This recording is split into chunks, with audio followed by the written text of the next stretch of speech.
The first real snow of December fell softly over Willow Creek, covering the little town in a quiet blanket of white. The lake behind Walter's house had frozen again, smooth and silver beneath the pale winter sky. Inside the small white house by the water, everything felt different now. The rooms that had once echoed with silence were filled with the sound of laughter, footsteps, and the warm, familiar chaos of people who finally belonged to one another. Emily sat at the kitchen table with crayons scattered around her, drawing a crooked little house with smoke coming from the chimney. Walter stood by the stove, carefully flipping pancakes while pretending not to notice how much batter he'd spilled on the counter. Sarah leaned against the doorway, arms crossed, smiling in a way she hadn't smiled in years.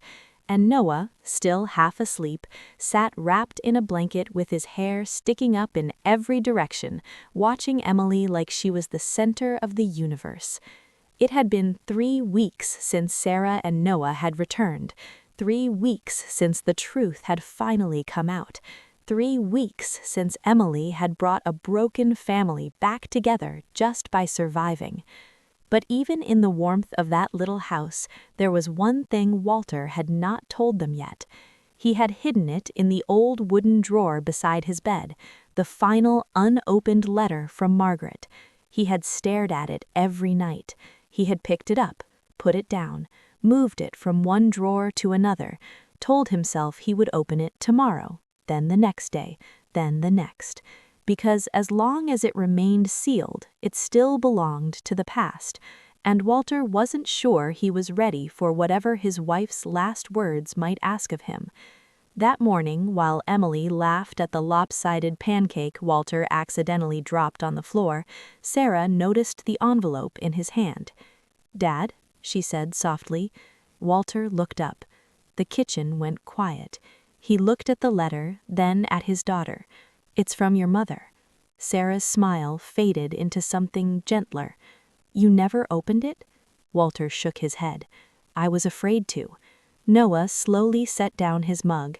Emily looked between all of them, sensing the sudden change in the room. Sarah walked over and touched the envelope with trembling fingers. Maybe it's time." Walter swallowed hard. His hands felt older than ever as he sat at the table.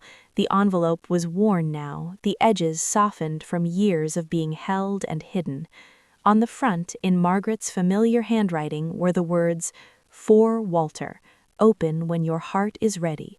For a long moment, no one moved. Then Walter carefully broke the seal. Inside was a folded sheet of paper and something small that slipped into his hand, a silver key. He frowned and unfolded the letter. His voice shook as he began to read aloud. "My dear Walter, if you are reading this, then it means you finally found the courage I always knew you still had. I know you better than anyone ever could. I know that after I'm gone, you will try to disappear into your grief. You will tell yourself that love ended with me, that your life became smaller, quieter, colder. But if you are reading this, then maybe I was right to believe that one day your heart would open again. There is something I need you to do. Go to the old boathouse by the lake. Under the loose floorboard near the back wall, you will find a box. I hid it there years ago. Inside is not money, not secrets, just something more important, a reminder. And Walter, if Sarah is with you when you read this, hold her hand. She needs you more than either of you know. Tell her I never stopped believing she would come home. Tell her I forgave her long before she asked. Tell her the worst thing a family can do is let silence become permanent. And if there is a child in your house when you read this, then I need you to understand something extraordinary has happened. It means life has found its way back to you. Don't let it pass you by. Love them, protect them, stay. Always yours, Margaret." By the time Walter finished reading, his voice had broken completely. Sarah covered her mouth and began to cry. Noah looked down, blinking back tears. and Emily, too young to understand every word, slid quietly from her chair and placed her tiny hand on Walter's arm. He looked at the silver key in his palm. "The boathouse," he whispered. The old boathouse sat near the edge of the frozen lake, leaning slightly to one side the way old memories do when time presses too hard on them. Walter hadn't gone inside in years. The wooden door groaned as he pushed it open, the smell of old cedar and winter air filling the space. Sarah stood beside him. Noah held Emily's hand. The afternoon light came through the cracked windows in thin golden beams. Walter moved slowly toward the back wall. There, a loose floorboard. He knelt, his hands trembling as he lifted it. Beneath the board was a small tin box, weathered but intact. He stared at it for a moment before sliding the silver key into the lock. It clicked open. Inside were photographs, old ones. Pictures of Sarah as a little girl laughing on Walter's shoulders by the lake, Margaret teaching her to bake in the kitchen, Sarah in her graduation dress looking proud and nervous. One photo Walter had forgotten existed, Margaret holding Sarah's face in both hands, smiling at her like she was the most precious thing in the world. Under the photos was a folded deed. Walter unfolded it, confused. Then his eyes widened.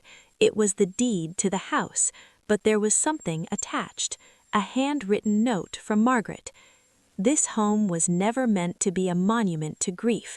It was meant to be a place where people are safe, loved, and never turned away.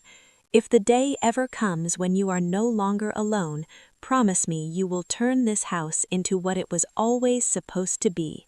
A home not just for us, but for those who need one, for lost children, for tired mothers, for broken families, for second chances.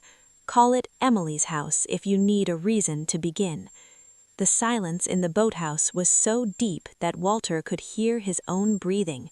Sarah whispered, "Mom planned this?" Walter nodded slowly, tears falling freely now. Years ago. Noah looked around the old boathouse, then back at the house across the frozen lake. She wanted this place to save people. Emily tugged Sarah's coat sleeve. "What's Emily's house?" Sarah knelt down, brushing a strand of hair from Emily's face. Her voice trembled with love. "It means a place where no little girl is ever alone again." Emily thought about that very seriously. Then she smiled.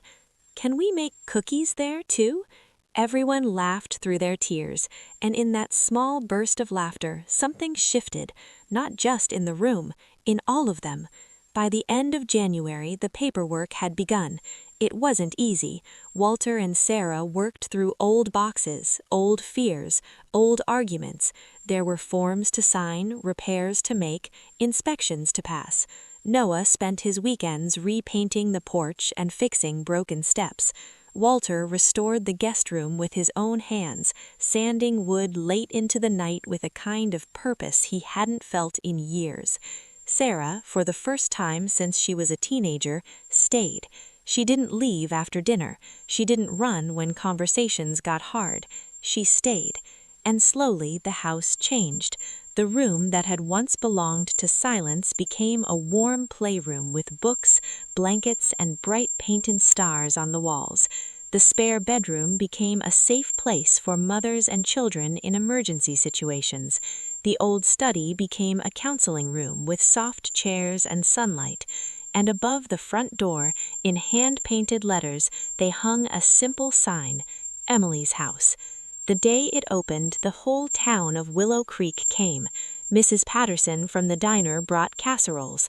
The school principal donated books. The hardware store owner refused to charge for the new railing. Even Sheriff Daniels, who rarely smiled, stood in the snow with watery eyes and said, "Margaret would have loved this." Walter stood on the porch with Emily beside him, bundled in a red coat and knitted hat, holding his hand. Sarah stood on his other side, Noah behind them, and for the first time in years, Walter looked out at a crowd and didn't feel like a man who had lost everything. He felt like a man who had somehow been given something back, a purpose, a family, a future. Weeks later, on a quiet Sunday evening, after the guests had gone and the dishes were washed, Walter found Emily asleep on the couch with her head in his lap. The fire crackled softly.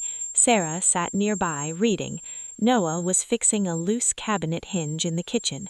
The house was peaceful in that rare, perfect way that cannot be planned, only earned. Walter looked out the window at the lake. Snow drifted gently across the frozen ice, and for the first time since Margaret died, he spoke to her out loud. "Thank you," he whispered. Sarah looked up. "What did you say?" Walter smiled, his eyes shining. "I said your mother was right." Sarah closed her book. "About what?" Walter looked down at Emily, sleeping peacefully. "That life can find its way back to you." Sarah began